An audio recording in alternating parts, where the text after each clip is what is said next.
नमस्ते। आज की शिक्षा व्यवस्था की खामियों से हम सब परिचित हैं। अधिकतर लोग जो इसमें परिवर्तन लाने के लिए प्रयासरत हैं, वो इसे मकौले मॉडल के रूप में चर्चा में लाते हैं। जो लोग स्कूल या विद्यालय चलाते हैं और जिनमें ये जागरूकता है कि कुछ परिवर्तन होना आवश्यक है, वो कुछ डिफरेंट करने का प्रयास भी करते हैं। परंतु शिक्षा कुछ डिफरेंट करने से ज़्यादा युक्त यथोचित कार्य करना शिक्षा में महत्वपूर्ण है। कुछ डिफरेंट करने की एक प्रक्रिया जो है, उसका एक गोल सक्सेस भी होता है। सक्सेस के कई मायने हैं जो हम अभी चर्चा में नहीं लेंगे, परंतु यथोचित और युक्त कार्य जो करना है, उसका गोल, उसका जो पर्पस है, वो इंस्टीट्यूशन के एग्जिस्टेंस से जुड़ा होता है। तो शिक्षा का जो उद्देश्य है, इसको समझना ये सर्वप्रथम ये आवश्यक है। यदि हम जानते हैं इस बात को कि शिक्षा का उद्देश्य मनुष्य का निर्माण है, तो हमारा कर्तव्य है कि सर्वप्रथम हम मनुष्य की जो रूपरेखा है उसको सामने रखें। हम जिस शिक्षा व्यवस्था में हम सब बड़े हो रहे हैं या अपने बच्चों को बड़े कर रहे हैं, वहाँ पर मनुष्य की जो रूपरेखा रखी गई है वो है ह्यूमन्स आर सोशल एनिमल्स। एक तरफ मनुष्य की ये समझ और दूसरी तरफ अहम ब्रह्म अस्मि, यानी मनुष्य जो है वो ब्रह्म का ही स्वरूप है। ये दोनों दो अलग अलग और एक दूसरे के विरोधाभास वाले कंसेप्ट्स हैं। यदि मनुष्य खुद को सोशल एनिमल के रूप में देखेगा और यही उसके साइकोलॉजी में बीजारोपण होगा, तो वो त्रिगुणमयी माया और संसार, व्यवहार, संस्कृति यानी ज्ञान के जो गुण हैं, सत्व, रजस और तमस, इस भेद को वो कभी नहीं समझ पाएगा। और यदि अहम ब्रह्म अस्मि की फिलॉसफी उसके मन में सीड होंगी, तो इस त्रिगुण का वो स्वामी होगा। दोनों दो प्रकार के मनुष्य और समाज का निर्माण करेंगे ये दो धारणाएं। युक्ताहार विहारस्य युक्त चेष्टस्य कर्मसु युक्त स्वप्नावबोधस्य योगः कर्मसु दुःखः। युक्त की भावना से किया जाने वाला काम जो है वो हमें दुख से दूर रखेगा, योग में स्थित करेगा। शिक्षा में क्या युक्त है, इस पे हम और आप जितना भी विचार कर लें, हमारी एक जीवन उसमें कम पड़ जाएगी। और इसीलिए विजडम ये है, विवेक ये है कि जो हमारे ऋषियों ने, पूर्वजों ने गुरुकुल के रूप में हमें शिक्षा व्यवस्था दी थी, उसको रिसरेक्ट हम कर सकें, उसे हम पुनर्स्थापित कर सकें, पुनर्जीवित कर सकें अपने प्रयासों से। यही हम लोगों के मॉडर्न गुरुकुल का विजन है, ताकि हम एक अच्छे भविष्य का निर्माण कर पाएंगे। जो पर्पस है वो ये है कि आने वाले जनरेशन में एक गुड और एम्पावर्ड ह्यूमन बींग्स का हम निर्माण कैसे कर सकें। और इसको करने के लिए हमें जो गोल्स रखने पड़ेंगे वो ये है कि जो एग्जिस्टिंग स्कूल्स हैं उसे हम गुरुकुल में कैसे परिवर्तित कर सकें। जिन प्रिंसिपल्स के आधार पे हमें इस कार्य को आगे लेकर के चलना पड़ेगा वो है कि वैदिक साइंसेस और मॉडर्न टेक्नोलॉजीज, इन दोनों को साथ लेकर के एक एनवायरनमेंट फ्रेंडली लाइफस्टाइल जीते हुए शिक्षा व्यवस्था में एक रिसर्च की आवश्यकता को हमें रखना पड़ेगा कि इस कॉम्बिनेशन की पॉसिबिलिटी हम बनाए रखेंगे। जो वैल्यूज, जिन वैल्यूज की हम बात करते हैं, ह्यूमन वैल्यूज की, उसकी सबसे सीड वैल्यू जो है, जिस वैल्यू से बाकी सारे वैल्यू का निर्माण होता है, वो है हम अपनी पहचान को कैसे सुरक्षित रखते हैं। वो पहचान हमारे माता पिता से शुरू होता है, हमारे परिवार और परंपराओं से शुरू होता है और देश तक जाता है, इतिहास तक जाता है। इन सब को अपने जीवन में बनाए रखना ही मुख्य वैल्यू है। यदि ये नहीं है तो मनुष्य किसी भी वैल्यू को धारण नहीं कर पाएगा। और जो परंपराओं में, ट्रेडिशन में, गुरुकुल में जो सिस्टम था, जो प्रैक्टिसेस थे, उसी को स्कूल में लागू करने का प्रयास करना, वही बेस्ट प्रैक्टिस के रूप में नए तरीके से रखा जा सकता है। यही हमारे प्रिंसिपल्स होने चाहिए एक नए गुरुकुल को स्थापित करने के लिए। ये बहुत इंपॉर्टेंट सब्जेक्ट है, बहुत वाइड टॉपिक है, और हमने जिस गुरुकुल की रूपरेखा रखने का प्रयास किया है, जिससे हमें लगता है कि इस देश के सारे स्कूल को परिवर्तित किया जा सकता है कि गुरुकुल में मॉडर्न टेक्नोलॉजी एंड साइंसेस के साथ में चला जा सकता है गुरुकुल व्यवस्था में, उसको इस प्रेजेंटेशन में आज हम समझने का प्रयास करेंगे। गुरुकुल की पुनरुत्थान के लिए गुरुकुल के संस्कारों को समझना बहुत आवश्यक है। वैसे तो बहुत संस्कार हैं, परंतु जो मुख्यतः जो गुरुकुल के अंतर्गत जो संस्कार हैं, उसमें से विद्यारंभ जो 5 साल की आयु में शुरू होता है, और वहाँ से जो जर्नी है, जब बच्चा गुरुकुल में प्रवेश कर जाता है, वहाँ यज्ञोपवीत और वेदारंभ शुरू होता है, और फिर केशांत और समावर्तन में जाकर के समाप्त होता है। तो ये जो संस्कार हैं, ये बच्चों के फिजियोलॉजिकल एंड बायोलॉजिकल ग्रोथ को देख करके, साइकोलॉजिकल ग्रोथ को देख करके इन संस्कारों की रचना की गई थी। हम इसके डिटेल्स में प्रेजेंटेशन में नहीं जाएंगे, लेकिन हमने जो मॉडर्न गुरुकुल की रूपरेखा रखी है, वो भी इन्हीं संस्कारों के पैरेलल रखने का प्रयास किया है, क्योंकि स्ट्रक्चरल फाउंडेशन गुरुकुल की ही होनी चाहिए। इसलिए हमने जो प्राइमरी एजुकेशन के गोल है, pre primary generally home schooling था गुरुकुल के टाइम में, यदि अभी है तो भी हमने उसका जो गोल है वो संस्कार ही रखे हैं। और प्राइमरी के जो गोल्स हैं, जो यज्ञोपवीत और वेदारंभ के रूप में गुरुकुल में जो चलता था, तो हमने प्राइमरी के गोल्स स्वाध्याय, स्वभाव और संस्कार, ये 3 सौ हमने रखे हैं।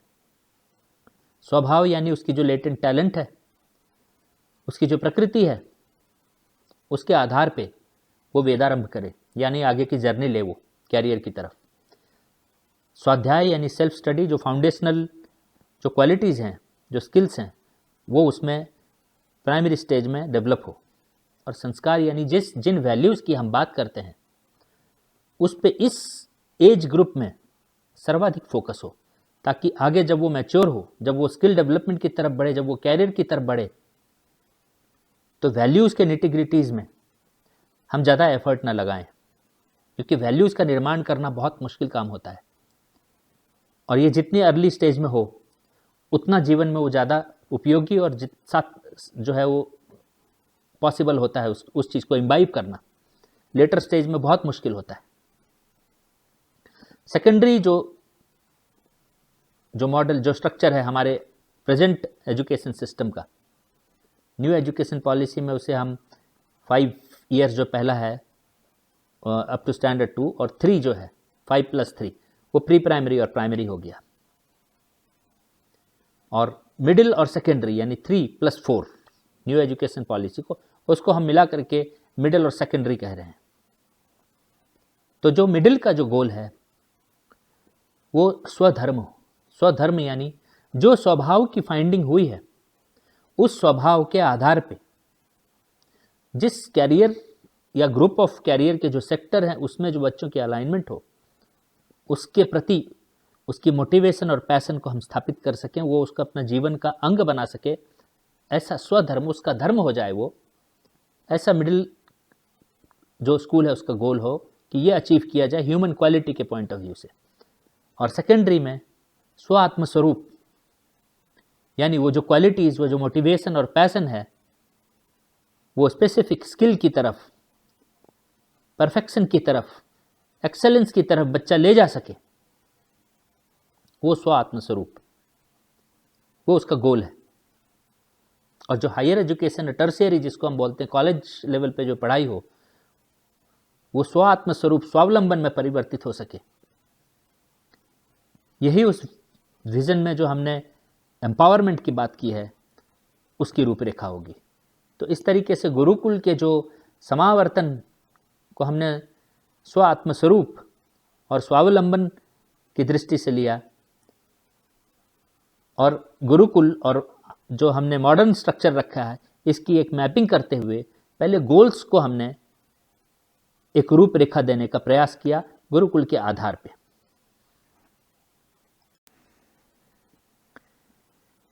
प्राइमरी का और सेकेंडरी का हमारा पेडागोगी क्या होगा, पद्धति क्या होगी। टर्शियरी यानी कॉलेज लेवल पे हम अभी फोकस नहीं करेंगे, क्योंकि ये फाउंडेशनल और सेकेंडरी लेवल पे जो एजुकेशन सिस्टम है इसका बदलाव ही टर्शियरी का आधार बनने वाला है। तो जो पद्धति है प्राइमरी का, उसको समझना बहुत आवश्यक है जो हम करने वाले हैं। इसमें कुछ डिटेल्स को हम साइलेंट रखेंगे और वो हमारे इंटरनल जो गुरुकुल हैं उसके फॉर्मेशन की पद्धति रहेगी, और कुछ डिटेल्स को हम पब्लिक करेंगे। और हम दोनों को ब्रीफली इस स्लाइड में रखने का हमने प्रयास किया है। गुरुकुल के जो गोल्स हैं, जो संस्कार हैं, उसके आधार पे विद्यारंभ और यज्ञोपवीत, ये दो संस्कार, विद्यारंभ से जर्नी शुरू होकर के यज्ञोपवीत में जो समाप्त होती है, यही प्राइमरी का आधार होगा। प्राइमरी वो स्टेज है जहाँ पर बायोलॉजिकल एंड फिजियोलॉजिकल बॉडी जो है उसको स्ट्रॉन्ग करने का समय है, यानी कि हमारे जो प्राणमय कोश हैं उसको संचालित करना, रेगुलेट करना, उसको हाईएस्ट एनर्जी लेवल पे लेकर के आना। बेस्ट पॉसिबल एनर्जी व्यक्ति पे डिफर करेगा, परंतु उसे बेस्ट पॉसिबल एनर्जी के लेवल पे लेकर के आना। ऐसे सिस्टम हो, ऐसे उसके प्रावधान हो, इसकी पढ़ाई हो, उसकी रचना हो, उसके कल्चर हो, ये सारे वातावरण हो, ये सब उस प्राणमय कोश को पोषित करने के लिए हो। तो इसके लिए एक तो गुरुत्व, यानी जो गुरु हैं उनमें कौन कौन से क्वालिटीज हमको डेवलप करना और किस किस स्टेज में, यानी बच्चों के एज ग्रुप जैसे जैसे ग्रो करते हैं, फर्स्ट स्टैंडर्ड से सेकंड, सेकंड से थर्ड, थर्ड से फिफ्थ तक की जो जर्नी है, उसमें हर वर्ष गुरु का कौन सा गुण बच्चा देखे या गुरु उसको डिलीवर करे, और एक गोल जिसको हम लाइफ गोल कह रहे हैं वो अचीव हो सके। लाइफ जिस पे हम बाद में आपसे चर्चा करेंगे, लीडरशिप, इनोवेशन, फाउंडेशनल वैल्यूज और एक्सेलेंस को हम लाइफ बोल रहे हैं। एक होलिस्टिक क्वालिटी जो आज मॉडर्न जगत को जरूरत है उसको हम लाइफ बोल रहे हैं, और उसको पाने का जो क्रम है, जो क्वालिटीज हैं, उसको हम annual goals, life annual goals के रूप में हम अपने मॉडल में प्रेजेंट करेंगे। तो पहला जो है वो समर्पण। बच्चों से अधिक पालकों का, माता पिता का, शिक्षण संस्थान और शिक्षक, इन दोनों के प्रति समर्पण, और उनको देख कर के फिर बच्चों में समर्पण जगेगा। समर्पण लाने के लिए शिक्षकों को क्या क्वालिटी चाहिए, और इंटरनली जो प्रोसेस है उसमें किन विशेष प्रोसेस के ऊपर ध्यान देने से समर्पण जागृत होगा, ये एक अप्रोच, ये एक पद्धति रहेगी। जैसे वो सेकंड में आता है, ये समर्पण श्रद्धा में कैसे परिवर्तित हो और श्रद्धा आचरण में कैसे परिवर्तित हो। आचरण डिसिप्लिन कई तरह के होंगे, नेचुरल होंगे, सोशल होंगे, ऑर्गेनाइजेशनल होंगे, स्पिरिचुअल होंगे। इस डिसिप्लिन का आधार क्या हो, कैसे इसको संचालित करेंगे, उसकी प्रोसेस क्या हो, और फिर यह आचरण धीरे धीरे जिज्ञासा में कैसे परिवर्तित हो, इंक्विसिटिवनेस कैसे जागृत हो, और इंक्विसिटिवनेस से प्रैक्टिस, अभ्यास, इसकी तरफ बच्चा कैसे प्रोग्रेस करे। ये बच्चे के क्वालिटी एनुअल गोल्स के रूप में, उसके क्वालिटेटिव ग्रोथ के लिए ये लाइफ गोल्स हैं जो हर साल एक के बाद एक अचीव करना है। यानी समर्पण, उसकी सीडिंग फर्स्ट में होगी, उसकी मैच्योरिटी धीरे धीरे होते चले जाएगी। श्रद्धा सीडिंग सेकंड में होगी, मैच्योरिटी धीरे धीरे होते चले जाएगी। इसकी जो इंटरनल प्रक्रिया है उसमें हमने अष्टांग योग को भी लिया है। अष्टांग योग की दृष्टि से यम और नियम, ये दो फिलॉसफीज जो अष्टांग योग के हैं, उसके समावेश से हम इन लाइफ के गोल्स को अचीव कर सकते हैं। इंटरनल प्रोसेस में हम यदि उन चीज़ों को प्राप्त करने का प्रयास करें तो अष्टांग योग के योगिक क्रिया की हम बात कतई नहीं कर रहे हैं। हम उसकी जो एक प्रैक्टिकल अंडरस्टैंडिंग है, उसके जो एक जेनरिक मीनिंग्स हैं, उसकी वोकैबुलरी के, उसको इंप्लीमेंट करने का प्रयास करेंगे। और लाइफस्टाइल, सोशलनेस, कैरियर और जो गोल्स हैं उसको अचीव करने के यही 3 आधार होंगे। यानी जो गुरुत्व के फिलॉसफीज आएंगे उसमें, जिससे गुरु का ईयर बाय ईयर एक पर्टिकुलर क्वालिटी का निर्माण होगा। और जो अष्टांग योग है, उस अष्टांग योग के जो अंग हैं, उन दोनों को मिलाकर के जो लाइफ के गोल हैं वो अचीव करना, यही इसकी स्ट्रक्चर होगी। और इससे हम बच्चे की प्राणमय कोश को पोषित करने के लिए जो लाइफस्टाइल है, जिसमें फूड है, हैबिट्स हैं, आसन है, प्राणायाम, हम इसको क्रोनोलॉजी से 1 साल के बाद एक दूसरा ऐसे इंट्रोड्यूस करते जाएंगे। सोशलनेस के लिए फेस्टिवल्स, कल्चर और हमारे जो कुछ मूल संस्कार हैं, इसमें बच्चों को ढालने का प्रयास करना है। और कैरियर के लिए उसकी गुण यानी लेटेंट टैलेंट्स की फाइंडिंग और उसकी प्रकृति, उसका जो नेचर है, स्वभाव है, उसकी फाइंडिंग, ये दोनों होना आवश्यक है। फाइंडिंग इस जगह पे जरूरी है। कैरियर अलाइनमेंट और कैरियर में उसे ढकेलना, कैरियर के लिए उसे बहुत ज़्यादा प्रेशराइज करना, ये स्किल चाहिए, ऐसा करना, ये सब अभी जरूरी नहीं है। इसकी फाइंडिंग आवश्यक है इस समय पे। और उसमें जो जरूरी है वो है फाउंडेशनल स्किल्स को डेवलप करना, जिसको हम स्वाध्याय बोलते हैं। जो स्ट्रक्चर है वो पिछले स्लाइड में हमने आपको एक्सप्लेन किया है। यहाँ पर उसे पॉइंट वाइज सिर्फ मेंशन किया है, इसलिए मैं उसे रिपीट नहीं करूँगा। मगर इस स्ट्रक्चर को अचीव करने के लिए एक यूनिक और स्पेसिफिक करिकुलम भी चाहिए। आगे हम देखेंगे, हमने अपने फिलॉसफी में करिकुलम को कभी भी रेस्ट्रिक्ट नहीं किया है कि यही किताब पढ़ानी है, इतनी ही पढ़ानी है। करिकुलम हमेशा एक गाइड के रूप में काम करना चाहिए। आपको एक से अनेक की ओर लेकर के जाना चाहिए, यानी रेफरेंसेस होने चाहिए, और वही लेसन और आखिरी लेसन वो है, ऐसा नहीं होना चाहिए। और करिकुलम आपके असेसमेंट और एग्जामिनेशन का भी जो है बेसिक फाउंडेशन नहीं बनना चाहिए। हम वो डिटेल्स बाद में चर्चा करेंगे। यहाँ पर जो अति आवश्यक समस्या को दूर करने वाली जो सॉल्यूशन हमने रखा है, पर्टिकुलरली इंग्लिश मीडियम स्कूल को ध्यान में रखते हुए, क्योंकि बच्चे की भाषा जो है, प्राकृतिक भाषा, उसकी मातृभाषा जो है इंग्लिश ना होने की वजह से उसे इंग्लिश में सारे सब्जेक्ट्स पढ़ाना, ये बच्चे के साथ अन्याय करने के बराबर है। तो इसके और हम देखते हैं कि जो सीबीएसई है या दूसरे बोर्ड हैं, उन्होंने इंग्लिश मीडियम के नाम से सोशल साइंसेज हैं, जनरल साइंसेज हैं, वैल्यू एजुकेशन है, इंग्लिश ग्रामर और इंग्लिश टेक्स्ट बुक्स हैं, कंप्यूटर के ऊपर में कोर्सेज आ गए हैं इंग्लिश में। तो सब चीज़ इंग्लिश में बच्चों के आगे रख रहे हैं, और पूरा देश वो मातृभाषा उसकी दूसरी है, इंग्लिश नहीं है। तो ये बहुत बड़ी बेईमानी हो रही है हम छोटे छोटे बच्चों के साथ। बहुत अन्याय भी हो रहा है और जुर्म भी हो रहा है उनके साथ, भाषा टॉर्चर हो रहा है ये। तो इसको सॉल्व करने के लिए हमने एक सॉल्यूशन ये निकाला कि क्यों नहीं हम ये सारे सब्जेक्ट्स को मर्ज करके एक किताब बनाएं। और हमारे जो पुराण हैं, आप पुराण को थोड़ा सा ध्यान से देखने का कोशिश करें कि उसमें कितने सारे डिफरेंट स्टडीज एक साथ कैसे पिरो करके रख दिया गया है। आपको उसमें, आप स्पिरिचुअल साइंसेस के कितने ही डेप्थ में जाना चाहे पुराण में जा सकते हैं। आप फिक्शन कितना देखना चाहे वो भी देख सकते हैं वहाँ पर। इमेजिनेशंस को आपके इमेजिनेशंस को बल मिलता है। आप इतिहास भी खोजना चाहे वो भी मिलता है वहाँ पर, लिटरेचर भी मिलता है वहाँ पर।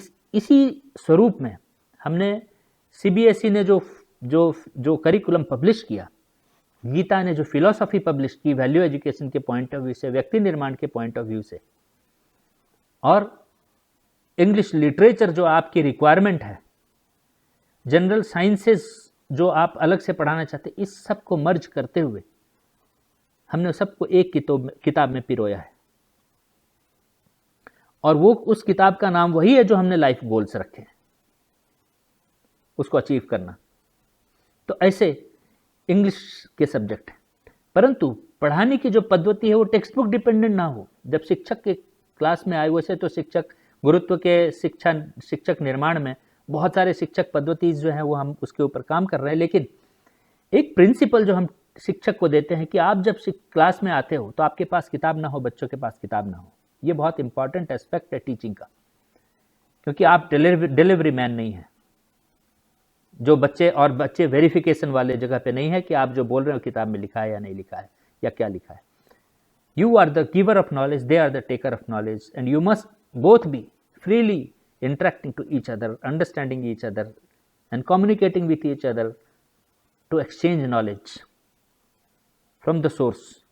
आप शिक्षक को सोर्स बनना आवश्यक है इसमें। तो इसके लिए एक्टिविटी बेस्ड हो, ट्रेडिशनल इंस्ट्रूमेंट हो, कैलेंडर्स हैं, या दूसरे तीसरे जो अलग अलग इंस्ट्रूमेंट्स हैं पढ़ाने के, स्टोरी टेलिंग है ना, फन बेस्ड लर्निंग है, कुछ एक्टिविटी बेस्ड लर्निंग है, ये सब आधार बना करके करिकुलम को डिलीवर करने का प्रयास किया जाए। और करिकुलम लिमिटेड ज्ञान नहीं है, बच्चे के अंदर एक्सप्लोरेशन से लाने का प्रयास किया जाए कि उसे जो बताया गया उसके अनंत जो पॉसिबिलिटीज़ हैं और उसका जो विस्तार है, बच्चे अपने इंटरेस्ट के हिसाब से उसे खोज सकें। बच्चे के अंदर इस स्वभाव को निर्माण करने के लिए हमने जिस मॉडल का निर्माण किया वो शिशु संस्कार में हम आपको बताएंगे। जब हम प्री स्कूल की जर्नी को हम एक्सप्लेन करेंगे और एनईपी के साथ कंपेयर करेंगे, तो बच्चे के अंदर ये स्वभाव कैसे आ जाए कि वो एक्सप्लोरेशंस की तरफ स्वतः भी जाना चाहे, उसकी रूपरेखा भी हमने रखी हुई है। और इम्पॉर्टेंट पार्ट ऑफ करिकुलम ये है कि संस्कृत स्पीकिंग पे बल दिया जाए ताकि हम जीवन, ज्ञान, विज्ञान, सृष्टि, ईश्वर, इन सब की गहराइयों को संस्कृत भाषा के आधार पे समझ सकें।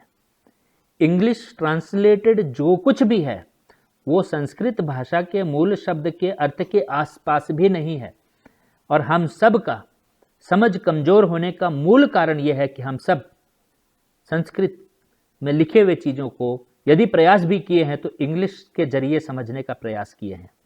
हमें संस्कृत को संस्कृत के भाषा के आधार पर ही समझना पड़ेगा।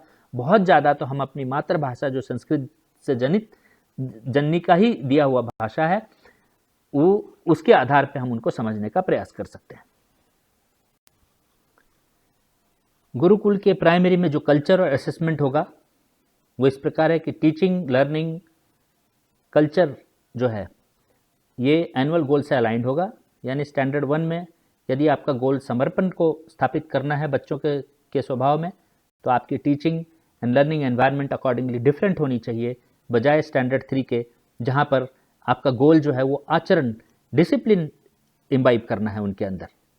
स्टैंडर्ड 3 में जब आप डिसिप्लिन इम्बाइब करते हैं तो हमारा जो कैलेंडर है, पांचांग है, ये आपका फाउंडेशन बन सकता है, इसका ज्ञान फाउंडेशन बन सकता है, इसके प्रैक्टिसेस फाउंडेशन बन सकते हैं बच्चों के स्वभाव में डालने के लिए। जबकि समर्पण के लिए सेवा के और दूसरे तीसरे जो इंस्ट्रूमेंट्स हैं हम उसको यूटिलाइज कर सकते हैं बच्चों में समर्पण लाने के लिए। प्रीफरेबली एक मदर टीचर का जो एकेडमिक्स के पॉइंट ऑफ व्यू से जो रोल है वो होना ही चाहिए। मिनिमल क्लासरूम होनी चाहिए, यानी कि क्लास में बैठ करके जो लेक्चर और होमवर्क और राइटिंग की जो प्रक्रिया है ये कैसे हम मिनिमाइज करें और कैसे हम प्रैक्टिकल उसी ज्ञान को प्रैक्टिकल लर्निंग की तरफ मैक्सिमाइज कर सकें, इसके ऊपर में जो है टीचिंग इनोवेशन चाहिए। और ये जो पीरियड है, टाइम टेबल है, हर आधे घंटे 40 मिनट में घंटी बजता है, एक टीचर चले जाती हैं, दूसरी आती हैं, बच्चे खड़े होकर के गुड मॉर्निंग टीचर बोलते हैं, फिर बैठ जाते हैं, सबकी किताबें निकलते हैं, वो फिर जब तक एक लेसन पढ़ा पाती हैं फिर घंटी बज जाता है। ना टीचर स्टूडेंट को समझ पाता, ना स्टूडेंट टीचर को समझ पाता, ना सब्जेक्ट को समझ पाता, सब होमवर्क की तरफ और ट्यूशन की तरफ पुश हो जाता है। इससे बाहर निकालना जो है टाइम टेबल और पीरियड स्ट्रक्चर से, ये भी बहुत ज़रूरी है। Art of teaching, innovation in teaching जो है वो टीचर्स में डेवलप करना है। सब्जेक्ट के प्रति बच्चे सब्जेक्ट के प्रति इंटरेस्ट जगाने से ज़्यादा महत्वपूर्ण कि सब्जेक्ट बच्चे के अंदर कितना है, इसको बाहर निकालना है। योग है, मेडिटेशन है, ध्यान है, संस्कृत के प्रेयर्स हैं, और भारतीय तरीके जो हैं ग्रीटिंग्स के, जैसे हम नमस्ते करते हैं गुड मॉर्निंग की जगह, प्रणाम करते हैं एक दूसरे को, और भी जो अन्य ग्रीटिंग्स हैं, और भारतीय फूड और हैबिट्स जो हैं वो कल्चर में लाने का जो है प्रयास किया जाए। हमें इस बात को समझना है कि प्रेयर्स जितने हैं, प्रार्थनाएं जो हैं, वो तो संस्कृत भाषा के मंत्रों में ही है, जिसका कि प्रभाव होता है, जिसका कि उच्चारण और वाइब्रेशनल इम्पैक्ट होता है मनुष्य के मन से लेकर के प्रकृति के ऊपर में, वो सिर्फ और सिर्फ संस्कृत रचित मंत्रों में ही है। वो बाकी जितने हम पढ़ते हैं वो हम कविताएं पढ़ते हैं और उसमें भावनाएं होते हैं, वो वाइब्रेशनल इम्पैक्ट और मंत्र नहीं होता है। और हिंदी के जो कविताएं हैं उसकी शब्दावली की गहराई और इंग्लिश में जब हम पढ़ते हैं उसमें बहुत डिफरेंस होता है, क्योंकि इंग्लिश में गॉड का अर्थ और हिंदी में ईश्वर का अर्थ, इन दोनों में जमीन आसमान का अंतर हो जाता है। डिटेल्स में गए बगैर हमारी कोशिश ये होनी चाहिए कि कल्चर में भारतीयता को लाने का प्रयास किया जाए। बच्चों को जो हम स्कूल्स में कलर्स यूज़ करते हैं ड्रेस के, यूनिफॉर्म्स के, वो प्राइमरी में बच्चों की स्वतंत्रता हो, हर साल वो कलर चाहे तो चेंज कर सके कि मुझे रेड अच्छा लग रहा है, मुझे येलो, और इसकी ऑब्जर्वेशन होती रहे कि वो किस तरह के कलर्स में जो है वो, क्योंकि कलर्स और कैरियर्स को हमने बाद में जोड़ा है, हम उसमें बाद में आएंगे। तो ऐसी व्यवस्था जो है कल्चर की हो। असेसमेंट में गोल ऑफ असेसमेंट ज़्यादा इंपॉर्टेंट है rather than process of assessment. Process of assessment अभी तक जितना है वो सिर्फ एकेडमिक है, और उसमें भी सिर्फ रिटन एग्जाम्स या बहुत ज़्यादा तो ओरल एग्जाम्स हैं। असेसमेंट चूंकि हमने स्वभाव, स्वाध्याय और संस्कार ये तीनों को गोल रखा है, तो असेसमेंट इन गोल को अचीव करने के लिए होना चाहिए। तो इसके हमारे जो एंशिएंट इंस्ट्रूमेंट्स, एक त्रिदोष है कि जो आयुर्वेदिक है, जो वात पित्त और कफ के आधार पे ह्यूमन पर्सनालिटी को डिफाइन करता है, जिसकी एक कंटिन्यूड ऑब्जर्वेशन 3 साल तक हो, 3rd to 5th स्टैंडर्ड तक कुछ कंक्लूड करने के लिए, उन बच्चे की अपनी परफॉर्मेंस जो 3 साल की है उसकी एनालिसिस हो। हमने जो शास्त्र के आधार पे 20 अलग अलग पैरामीटर ऑब्जर्वेशंस के बनाए हैं गुणों के ऑब्जर्वेशन के लिए, जिसके आधार पे हम, जिसको हम कैब्स एनालिसिस पैरामीटर के रूप में हम बोलेंगे, उसको एक्सप्लेन करेंगे बाद में, वो ऑब्जर्वेशन पैरामीटर सिस्टम में आए और टीचर्स उससे यूज टू हो, जो गुरुत्व ट्रेनिंग में हम सिखाते हैं। और उसकी जो एक ऑप्शनल प्रावधान ये हो कि उसकी जो बच्चे की कुंडली अवेलेबल हो, उसकी कुंडली उसके फ्यूचर और गुण के बारे में क्या बोलती है, इसको भी कंसिडर किया जाए। सब कुछ उसके आधार पे निश्चित ना कुछ भी ना किया जाए, ये सब मिल करके ये तय करें कि बच्चे की गुण क्या है, उसका स्वभाव क्या है, उसकी कैरियर सेक्टर क्या होनी चाहिए। ये बच्चा डिसाइड नहीं कर पाएगा 5th स्टैंडर्ड में आकर के। वो आगे की कैरियर प्रोस्पेक्ट को बिल्कुल नहीं जानता, वो खुद को भी नहीं जानता। और आपका जो शिक्षक हैं, शिक्षण व्यवस्था है, इन्हीं सब चीज़ों को फाइंड करने की एक सिस्टम होनी चाहिए। यही प्राइमरी एजुकेशन का गोल है। प्राइमरी एजुकेशन में आप आइंस्टाइन नहीं बना सकते किसी को, ये पेरेंट्स को भी समझना है। प्राइमरी एजुकेशन में कोई भी रामानुजन नहीं बनेगा, ये सब बाद में बनने की प्रक्रिया है। परंतु किसकी पॉसिबिलिटी और पोटेंशियल आइंस्टाइन बनने की, इसकी फाइंडिंग जो है वो प्राइमरी में होना आवश्यक है। और इसी समय में human values and ethics, particularly हमारे संस्कार और संस्कृति के आधार पे इसकी मेंटरिंग कैसे हो, इसको हम ज़्यादा से ज़्यादा बच्चों के लाइफ का फाउंडेशन कैसे बना सकें, ऐसी व्यवस्था हो। और उसकी वेरियस असेसमेंट प्रोसीजर्स भी हो। कैलिब्रेशन, गुरुत्व की कैलिब्रेशन डिपार्टमेंट इस काम को असेसमेंट वाले काम के ऊपर में रिसर्च सेंटर के रूप में काम करेगी। प्राइमरी की पद्धति को आगे बढ़ाते हुए जो सेकेंडरी में पद्धति हो, इसको हम 2 पार्ट में स्प्लिट करेंगे, मिडिल स्कूल और सेकेंडरी। जो मिडिल स्कूल है वो है 6ठी, 7वीं और 8वीं। ये 3 वर्ष बच्चों की जो ग्रोथ हो वो क्या हो, उसके गोल क्या हो, ताकि जिसको हम सेकेंडरी बोल रहे हैं, यानी 9वीं, 10वीं, 11वीं, 12वीं, 11वीं 12वीं को कई जगह जूनियर कॉलेज भी बोला जाता है, और 10+2 में भी +2 के रूप में उसको लिया जाता है। किंतु 9, 10, 11, 12 ये बोर्ड एग्जाम्स के अंतर्गत आता है, और ये एक पार्ट ऑफ इम्पॉर्टेंट, हमारे लाइफ का इम्पॉर्टेंट पार्ट होता है। तो ये 9, 10, 11, 12 की स्ट्रक्चर और गोल क्या हो, और मिडिल स्कूल के गोल क्या हो। गुरुकुल के आधार से जो हम 6ठी में वहां वेदारंभ शुरू करते हैं, और जो केशांत संस्कार है वो 8वीं के आसपास में होता है। उसके अपने कुछ साइकोलॉजिकल रीजन्स हैं जिसकी वजह से वो होता है, साइकोलॉजिकल, बायोलॉजिकल रीजन्स हैं उसके, हम उसमें नहीं जाएंगे।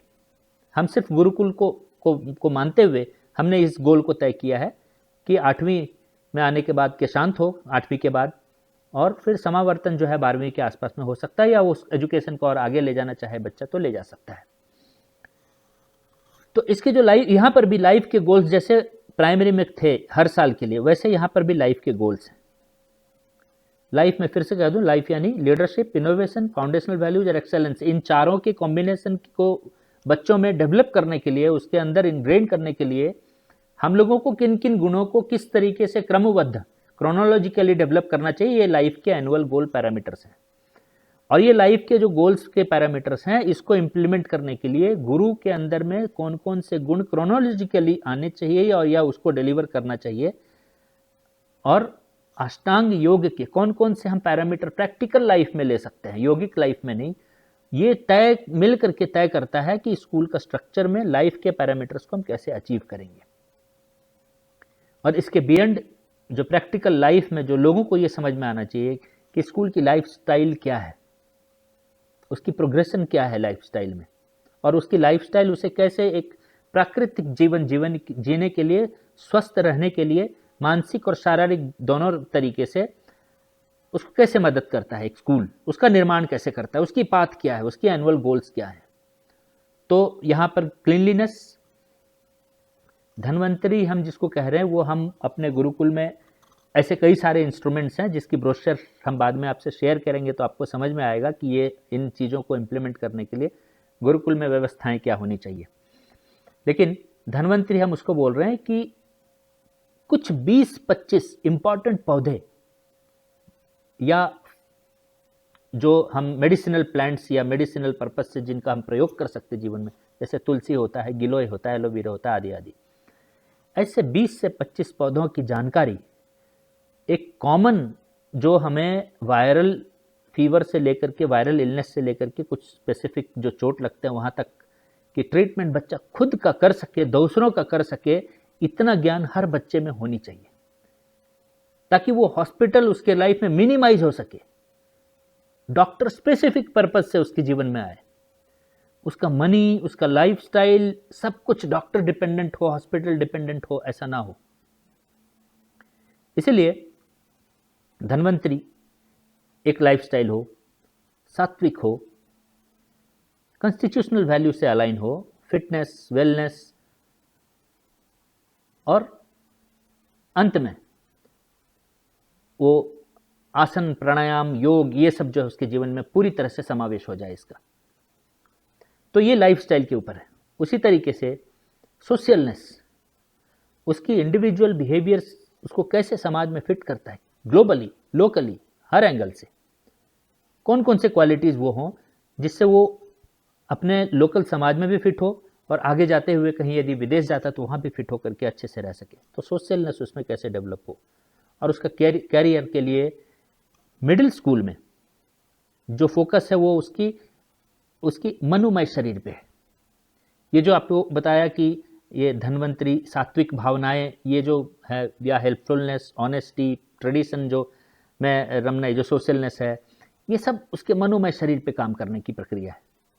उसकी रीजनिंग कैसे हम एनेबल करें, उसके पैशन को कैसे हम एम्पावर करें, उसको मोटिवेशन हम उसके अंदर कैसे एस्टैब्लिश करें कि जिस कैरियर सेक्टर को तुमने चूज़ किया है या हमने तुम्हें अलाइन किया है, उसके अंदर उसका महात्म्य क्या है, उसके बेसिक स्किल्स तुम्हें क्या डेवलप करने चाहिए। जैसे यदि कम्युनिकेशन एक बेसिक स्किल है, लेकिन जरूरी नहीं है कि वो सर्विस सेक्टर जो लोग कंप्यूटर प्रोग्रामिंग करते हैं उनकी कम्युनिकेशन अच्छी हो, उनके सक्सेस के लिए जरूरी नहीं है। ऐसे कई सारे स्किल में जिसमें कम्युनिकेशन का बहुत अच्छा हो, इसकी आवश्यकता नहीं है। तो इसीलिए मोटिवेशन की कौन से वो बेसिक स्किल्स उसकी डेवलपमेंट कैरियर के पॉइंट ऑफ व्यू से यही हो सके मिडिल स्कूल में। जिस स्वधर्म की हम बात कर रहे हैं वो स्वधर्म उसके उस कैरियर, वो उसका धर्म बनाना, उसके जीवन का धर्म बनाना, ये इसका गोल है। और सेकेंडरी में आते हुए इसी चीज़ को आगे लेकर के आर्ट ऑफ डूइंग थिंग्स, जो इनोवेशंस चाहिए, जो क्रिएटिविटी चाहिए, जो डिफरेंस ला सके वो समाज में, जो उसकी यूनिकनेस या ओरिजिनलिटी ये बाहर निकालने का काम जो है, ये करने का प्रयास करना चाहिए ताकि हम उसे एक्सेलेंस की तरफ ले सकें। कॉम्पिटिटिवनेस नहीं, वो बच्चे को देख करके खुश या निराश हो जाए अपने मित्रों को देख करके, ऐसा नहीं। उसकी अपने जो प्रोग्रेस है उसमें आपके अपने गोल्स हों, उसके अपने स्टैंडर्ड्स हों जिसको वो चेज करे और अपनी एक्सेलेंस को परफेक्शन की तरफ लेकर के जा सके, ऐसा उसका जीवन का खुद का प्रयास जो है वो होना चाहिए, कॉम्पेरेटिव नहीं होना चाहिए। इससे बाहर निकालने की एक जो व्यवस्था है वो गुरुकुल व्यवस्था से ही संभव है, ताकि वो जो स्वात्म स्वरूप जो है उसका दर्शन कर सके कि वो क्या है, और वो जो है वो स्वावलंबन फिर कैसे बने, जो आगे की उसकी जर्नी होगी। जो पिछले स्लाइड में आपको एक्सप्लेन किया, ब्रीफ करने की कोशिश की हम लोग के मॉडल, बहुत विस्तारित सब्जेक्ट है ये, बहुत शॉर्ट में सिर्फ पॉइंट्स को टच करते हुए ही निकलना मेरी मजबूरी है। उसके मिडिल स्कूल के जो टीचिंग कल्चर और स्ट्रक्चर है वो ऐसा है कि जब प्राइमरी में बच्चे का गुण स्वभाव की फाइंडिंग हो जाए, अनुबंध चतुष्टय एक प्रक्रिया है जिससे कि कौन सा सब्जेक्ट किस व्यक्ति में कितना फिट होगा, उसका वो अधिकारी है कि नहीं, इसकी फाइंडिंग जब हो जाती है तो उससे हम उस सेक्टर के साथ अलाइन करेंगे। मिडिल स्कूल से ही उस सेक्टर के स्पेसिफिक स्किल्ड रिसोर्स एक्सपर्ट्स के रूप में, गुरु के रूप में, आचार्य के रूप में बच्चों के जीवन के साथ में जुड़ जाएंगे, जो उसको उस सेक्टर स्पेसिफिक स्किल्स में ट्रेन करेंगे और लाइफ के जो पैरामीटर्स हैं उस सेक्टर्स में उसको अलाइन करते हुए उसे ट्रेन करने का प्रयास करेंगे। तो ये जो 4 सेक्टर जिसमें बच्चे अलाइन होंगे उसे हम कैब्स बोल रहे हैं, knowledge sector, administrative sector, business sector and service sector, जो आज के मायने में जिसका प्रयोग होता है। हम उन्हीं में आज के ही ढांचे में सब चीज़ों को रखने का प्रयास किए हैं। जो मिडिल स्कूल का जो लेवल है इसमें ये एक ब्रिज की तरह काम करेगा। बच्चे के एक्चुअल प्रोफेशनल स्किल्स जो बाद में डेवलप होंगे और बच्चे की एक्चुअल जो प्रकृति है जिसकी हमने फाइंडिंग की, इनके बीच में एक इमोशनल स्ट्रेंथ लाने की, उस स्किल की जर्नी की ओर, स्पेसिफिक स्किल की जर्नी की ओर। तो इसीलिए मिडिल स्कूल जो है वो एक मिडिल मैन का ही रोल प्ले करना है उसे। इसके साथ साथ जो स्टडीज़ हैं वो मल्टीलिंगुअल, मल्टीडिसिप्लिनरी, पुराण के स्टाइल में, जो बच्चों में सब्जेक्ट के महात्म्य और उन सब्जेक्ट्स के उसके इंस्पिरेशन और प्राइड के लिए, जो कि उसका एक व्यक्ति निर्माण के प्रक्रिया में पैट्रियोटिज्म भी है, उसके लिए उसको स्ट्रेंथ देने के लिए उन सब्जेक्ट्स के ऊपर हमारे देश के किन ऋषियों ने, वैज्ञानिकों ने, किन लोगों ने कब क्या खोज किया है, इसकी भी एक क्रोनोलॉजिकल अंडरस्टैंडिंग उसकी होनी चाहिए अपने अपने सब्जेक्ट्स और अपने अपने सेक्टर में। तो ऐसी जो रूपरेखा है वो रखने का जो है प्रयास जो है वो किया जाएगा मिडिल स्कूल के पॉइंट ऑफ व्यू से। जैसा हमने कहा कि मिडिल स्कूल जो है वो मनोमय, उसके मनोमय कोश को संचालित करने का जो समय है वो है, और इसमें सोशलनेस, टुगेदरनेस और जो बेसिकली जो इमोशनल स्किल्स चाहिए उसे अब समाज में फिट होने के लिए या सक्सेस होने के लिए, एक लीडरशिप की दृष्टि से इसकी रचना भी इसी समय में ज़्यादा जो है फोकस जो है इस समय में किया जाना चाहिए। गुरुत्व के दृष्टि से जो प्रत्याहार है, जो जिसका अर्थ होता है कि हम अपने इंद्रियों पे कैसे संयम लाते हैं, जो 5 ज्ञान इंद्रिय हैं इसके ऊपर में, उसमें शम है, दम है, वैराग्य वगैरह, ये सब जो फिलोसॉफीज हैं वो आ जाते हैं। तो इसके पॉइंट ऑफ व्यू से जो डिसिप्लिन्स हैं, जो कल्चर है, वो ये 3 साल इस तरीके सेट किया जाए कि बच्चे जो हैं इन क्वालिटीज़ के आधार पे अपने लाइफ को, अपने माइंडसेट को, अपने मनोमय को, शरीर को, वो उसकी रचना कर सके। सेकेंडरी में आने के बाद बच्चों के प्रोफेशनल स्किल्स के ऊपर में विशेष तरीके से ध्यान दिया जाएगा। उसकी जो इमोशनल या मनोमय शरीर पे जो काम किया था वो विज्ञानमय शरीर के ऊपर हमारा फोकस रहेगा। विज्ञानमय शरीर की गहराई जो है वो और आगे जाकर के होगी। वैसे प्राणमय कोश, मनोमय कोश और विज्ञानमय कोश वो प्राइमरी में काम किया और उसके बाद उसके ऊपर काम नहीं हो रहा है, ऐसा नहीं है। वही प्रैक्टिसेस आगे जो है उसके जीवन में आते रहना है ताकि प्राणमय कोश हमेशा संचालित रहे, मनोमय कोश भी उसी तरीके से आगे काम करेगा और संचालन में रहेगा। और जब हम सेकेंडरी में आते हैं तो विज्ञानमय कोश, ये उसका जो है वो मजबूत होना चाहिए, यानी उसकी logical way of looking life जो है, उसकी रीजनिंग जो है, उसका कैरियर के प्रति जो क्लैरिटी है, विज़न जो है, ये सब चीज़ उसका जो है क्लियर होता चला जाए सेकेंडरी में आने के बाद। और इसीलिए जिस सेक्टर से वो अलाइन हुआ है मिडिल स्कूल में, उस सेक्टर के 5 से 10, 10 से 20 जितने possible different types of skills and carriers हैं, उसकी एक्सपोजर जो है बच्चे को 9th से मिलना शुरू हो जाए और वो स्पेसिफिक सब्जेक्ट और कैरियर को चूज कर सके। और विद इन दिस 4 ईयर्स या विद इन पर्टिकुलरली पहले 2 साल में वो एक स्पेसिफिक एक ही सेक्टर के अंदर एक स्पेसिफिक कैरियर से दूसरे स्पेसिफिक कैरियर में शिफ्ट कर सके, इंटरडिसिप्लिनरी जिसको कहते हैं वो कर सके, और इसके साथ साथ वो एक सेकेंडरी स्किल भी डेवलप करे जो इस सेक्टर नहीं दूसरे सेक्टर का हो, जिसका एक बेसिक जनरल नॉलेज वो लेकर के आया है, जो उसका हॉबी और शौक भी हो सकता है। ये मल्टी स्किल्स जिसमें पॉसिबिलिटी है वो बच्चे भी करने का प्रयास करें, और वो कहीं कभी भी वो चेंज कर सकता है। जैसे वो आर्ट भी कर सकता है, डांस भी ले सकता है, म्यूजिक भी ले सकता है, या यदि वो मैथ्स और साइंस में इंटरेस्ट रखा है तो साइकोलॉजी भी पढ़ सकता है, कुछ और भी पढ़ सकता है, उसका वो सब सेकेंडरी होगा उसका। तो ये पॉसिबिलिटीज उसके लाइफ में बन सके, एक पर्टिकुलर कैरियर को चेज करते हुए दूसरे को वो शिफ्ट कर सके इधर से उधर। कैरियर के जो कोर्सेज हैं वो टेक्स्ट बुक्स के फॉर्मेट्स में ऑनलाइन है, लाइब्रेरीज हैं, एक्सपर्ट्स हैं, इन सब के साथ में, या डिफरेंट हर एक कैरियर के जो डिफरेंट इवेंट्स हो रहे हैं उसके ऊपर एक्सपोजर उन्हें मिले, क्लब्स बने, बच्चे मिले एक दूसरे के साथ में, ये सब जो पॉसिबिलिटीज़ है वो उसके ऊपर तो ग्रुप ऑफ स्कूल मिलकर के काम करना है, या जो गुरुकुल है उसकी लीडरशिप में ये सब पॉसिबल हो सके।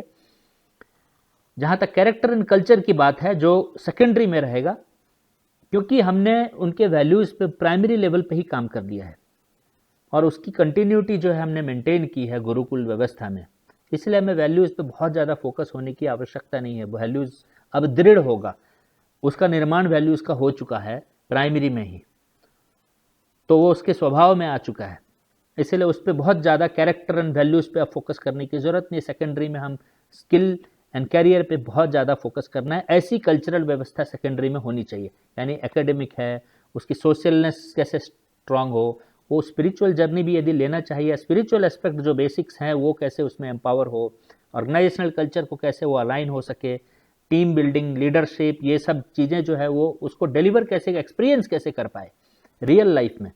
सेकेंडरी में इसकी अपॉर्चुनिटीज़ जो उसके लाइफ में क्रिएट करना है, ज़्यादा से ज़्यादा डायलॉग्स, डिबेट्स, डिस्कशंस, इसमें वो एंगेज हो सके, रिसर्च में एंगेज हो सके, स्कूल्स के अंदर, स्कूल्स के बाहर क्वेश्चंस एंड न्यू जो आवर्स हैं वो हो सके। हम एक स्कूल्स में एक करेक्शंस करने ये बोलते हैं, जनरली क्या होता है स्कूल्स में मॉर्निंग प्रेयर होते हैं तो उस समय कोई एक बच्चा आता है न्यूज़ पढ़ करके जाता है।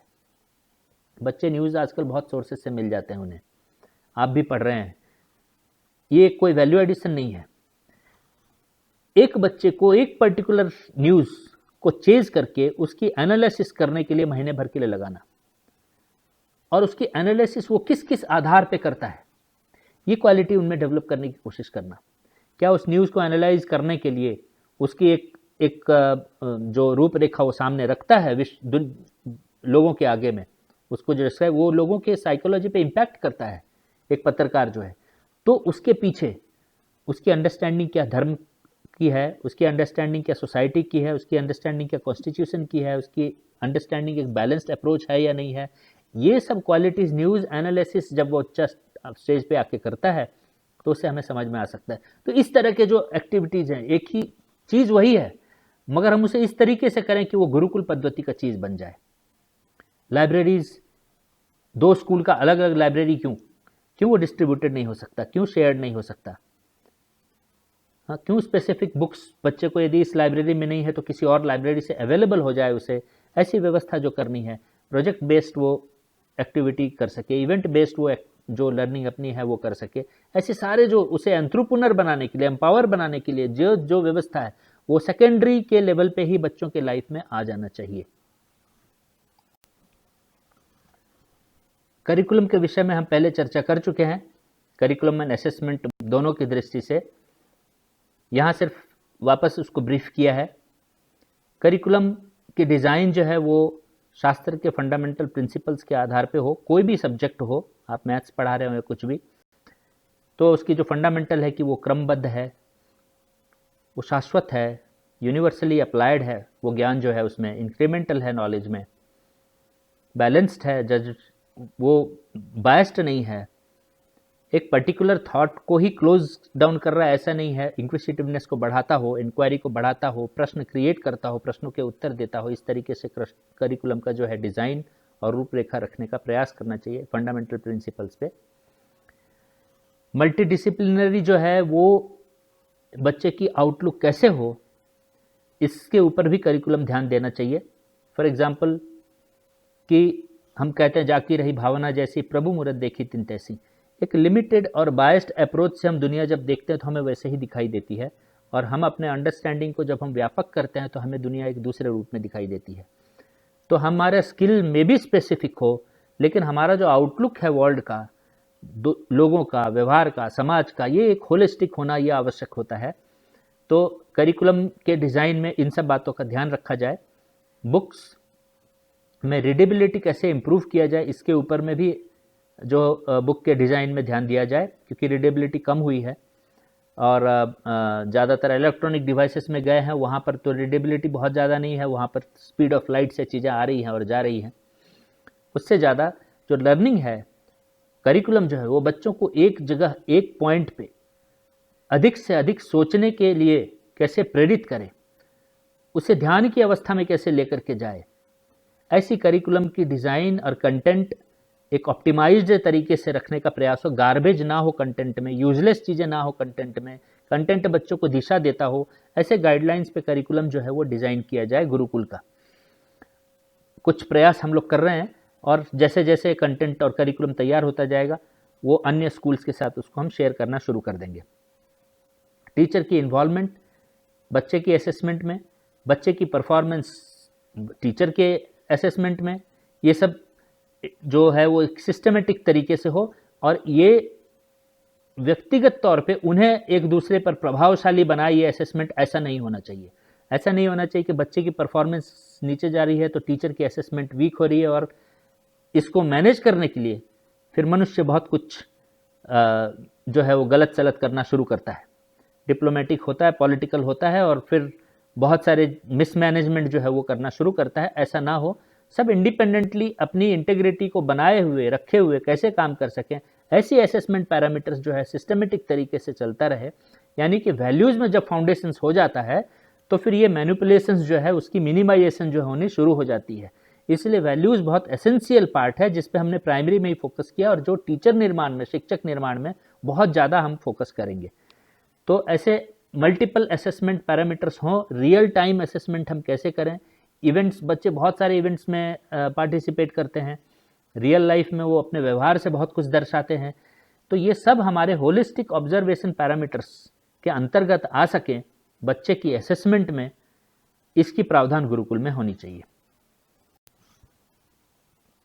जिस तरीके से गुरुत्व के 4 डिपार्टमेंट का जो सेंटर और एक वर्चुअल तरीके से स्कूल्स में काम करने की जो प्रावधान है, उसी तरीके से लाइफ गुरुत्व टीचर्स के लिए हो गया, वैसे लाइफ लैब्स ये स्टूडेंट की दृष्टि से इसको एस्टेब्लिश करना, ये एक structural reform of the schools to enable them to become a gurukul, इसके लिए ये हमने रूपरेखा रखी है लाइफ की। लाइफ का जैसे आपको कहा फुल फॉर्म बहुत सिंपल है, लीडरशिप, इनोवेशन, फाउंडेशनल वैल्यूज़ और एक्सेलेंस। इन सब की हम चर्चा कर चुके हैं। एक्सेलेंस यानी कॉम्पेरेटिव नहीं, कॉम्पिटिटिव नहीं, एक स्टैंडर्ड से, एक विभूति से परफेक्शन को अचीव करने का प्रयास करना, ये उसकी जर्नी हो। तो ये जो लाइफ के फिलॉसफीज़ हैं, इसको हम किसी भी स्किल में, किसी भी फील्ड में, किसी भी सेक्टर में, इन चारों क्वालिटीज़ को, किसी में कम लीडरशिप होगी लेकिन इनोवेशन ज़्यादा हो सकता है, किसी में इनोवेशन कम है, लीडरशिप ज़्यादा हो सकती है, ये कम बेसी मात्रा एक अलग व्यवस्था है, लेकिन ये चारों की एक समावेश, ये हर फील्ड, हर बच्चे में हम किस तरीके से कर सकें, ये लाइफ लैब का पर्पज़ रहेगा। ये एक रिसर्च सेंटर से लेकर के इसके ट्रेनिंग मटेरियल्स, इसके कोर्स मटेरियल्स, इसके गाइडलाइंस, कल्चरल गाइडलाइंस, ये सब ये डिपार्टमेंट्स जो है वो पब्लिश करेंगे, और स्कूल्स में ये वर्चुअल लैब्स क्रिएट होंगे, एक्चुअल लैब्स भी क्रिएट हो सकते हैं, और हम तो अपने गुरुकुल में इसको लाइफ टेम्पल ही कहते हैं, पुरुषार्थ मंदिर, जहाँ पर धर्म, अर्थ, काम, मोक्ष, इसकी संभावना एक पुरुषार्थ की दृष्टि से, यानी कि कॉम्बाइंड तरीके से एक व्यक्ति में इसको कैसे समावेश करना है, इसकी एक मंदिर ही, एक रिसर्च सेंटर ही ये डेवलप हो।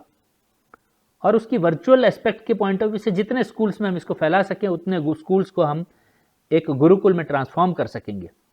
कैब्स के जो अलग अलग सेक्टर्स हैं, इसमें वो लाइफ के जो क्वालिटीज़ हैं उसको कैसे अलाइन कर सके, उसको कैसे इम्बाइब कर सके बच्चों में, वो सब का प्रावधान लाइफ लैब्स जो है वो क्रिएट करेगा।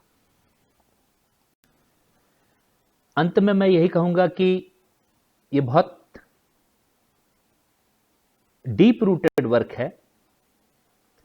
इसमें जो वैदिक एक्सपर्ट्स हैं, जो मॉडर्न एजुकेशन के एक्सपर्ट्स हैं, जो ह्यूमन डेवलपमेंट को मॉडर्न पर्सपेक्टिव से जानते हैं और जो सांस्कृतिक दृष्टि से जानते हैं, वैदिक दृष्टि से जानते हैं, इन सब का साथ आकर के और जो गुरुकुल हम लोग डेवलप कर रहे हैं, इसको मैच्योर करने में सहयोग करने का काम करना चाहिए और इसके ब्लूप्रिंट्स बना करके हम हर एक स्कूल को इससे एनेबल कर सकें प्रैक्टिकल वे में, विदाउट उस स्कूल के फंक्शनिंग को बहुत ज़्यादा डिस्टर्ब किए हुए उसके प्रोसेस में हम चेंजेस ला सकें।